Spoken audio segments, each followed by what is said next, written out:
पूछना चाहूंगी कि अभी जैसे नरेंद्र मोदी जी ने लेटर लिखा है इमरान खान साहब को, उनकी तबीयत पूछी, जो उनको कोरोना हुआ था, 2 दिन का कोरोना मैंने फर्स्ट टाइम देखा किसी को होते हुए, उसके फौरन बाद ही वो महफिल लगा के बैठे हुए थे, और उससे पहले उनका फॉरेन फंडिंग केस था, वो उसको भी लोग उससे लिंक कर रहे हैं वैसे। और साथ ही उन्होंने फिर 23 मार्च के लिए भी एक लेटर लिखा, तो उसमें उन्होंने कहा कि जी टेररिज्म के ऊपर आप लोगों को काम करना पड़ेगा। तो आप किस तरह देखते हैं कि क्या भारत तैयार है पाकिस्तान को एक मौका और देने के लिए दोस्ती का? भारत के लिए ये टेंशन इतनी नहीं है।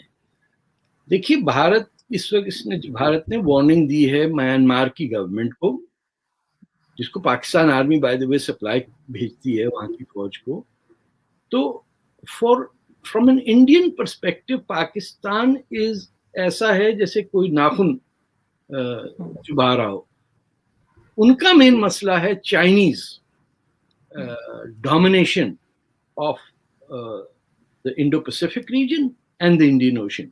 उसका जवाब उन्होंने क्वाड जो कंट्रीज हैं, ऑस्ट्रेलिया, इंडिया, आपके Japan and I think it's US, इन 4 मुल्कों ने मिलकर क्वाड जो बनाया है, that is taking care of China.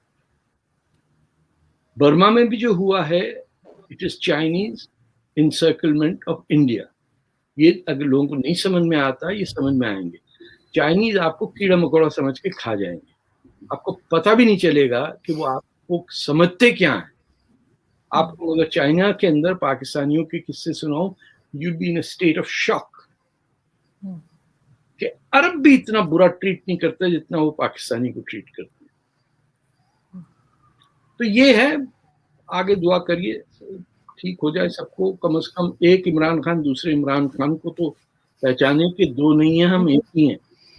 या बीबी से दुआ करें कि वो आ जाए सामने, स्लीपिंग ब्यूटी कहता हूं मैं उन्हें। बिल्कुल। लेकिन सर, जाते जाते, आप भी जर्नलिस्ट हैं, मैं भी जर्नलिस्ट हूँ, जाते जाते पाकिस्तानी जर्नलिस्ट के बारे में कुछ आप कहेंगे? क्योंकि आजकल लोग बहुत कह रहे हैं कि पाकिस्तान में हर तरह की पाबंदी है, उठा लिया जाता है, मार दिया जाता है, थ्रेट्स आती हैं, सब कुछ आता है। लेकिन ये चीजें तो हमारे इंडियन दोस्तों ने भी हमें तारीफें की हैं और कहा कि पाकिस्तानी जर्नलिस्ट फिर भी बात करते हैं। आप कैसे देखते हैं आजकल के पाकिस्तानी जर्नलिस्ट को?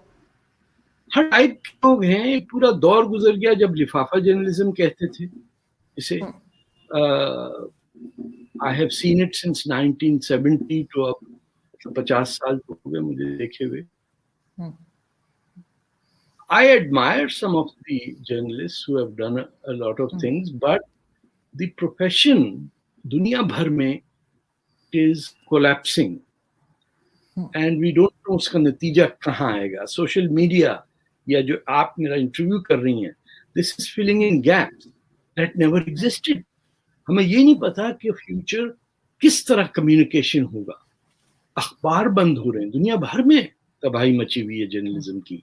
जर्नलिज्म यूनिवर्सिटी के अंदर बजाय इसके कि न्यूज पढ़ाना सिखाएं, उसकी लीगैलिटीज बढ़ाई जा रही है ना। तो any standard Pakistani journalist have done pretty good. Minhaj के PFUJ की movement, Pakistan federal union of journalist थी कि कराची में तो खास तौर पे जहां मैं था, I'm full of admiration for my friends who many have passed away. मर गए, लोगों ने मुश्किलें देखी, कम तनख्वाहों पे बहुत काम किया। आपके वालिद साहब की जो जनरेशन है, you can only admire them.